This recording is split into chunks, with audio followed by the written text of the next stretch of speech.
Sa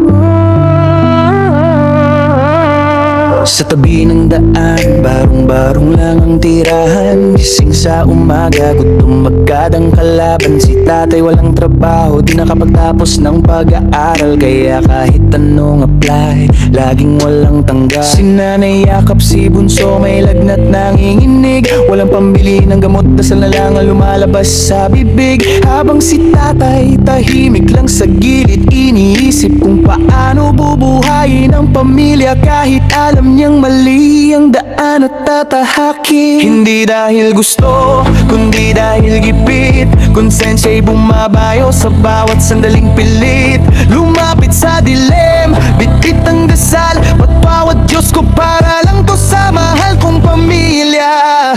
Kaya wag muna kayo manghusga, pakinggan nyo muna bago nyo sabihin masama. Alamin ang kwento nila tuwing palapit ng Pasko. Dumarami ang krimen, kasi gusto rin nilang maramdaman ng saya kahit sandali lang men. Kumakapit sa patalim, iba'y nagbibenta ng dangal para lang may pambili ng gamot o ng pagkain sa banal na araw ng Pasko.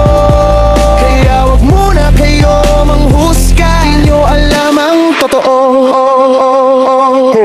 Nagpaalam si tatay, mahal lalakad muna ako. Maghahanap ng paraan kahit bawal tong gagawin ko.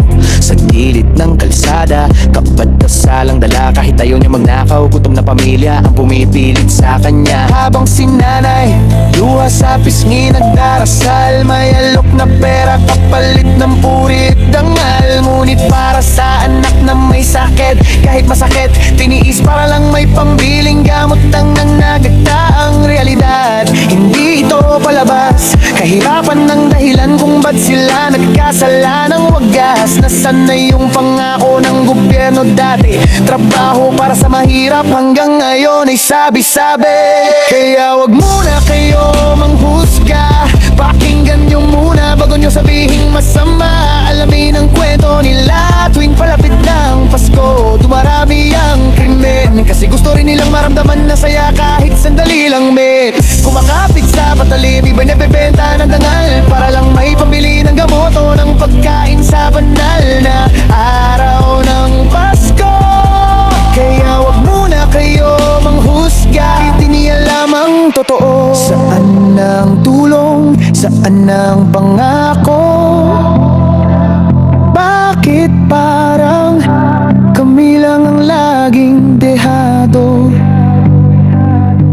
Walang boses ang dukha, kahit sumigaw di marinig. Pero pag eleksyon, kami agad ang nilalapitan nyo.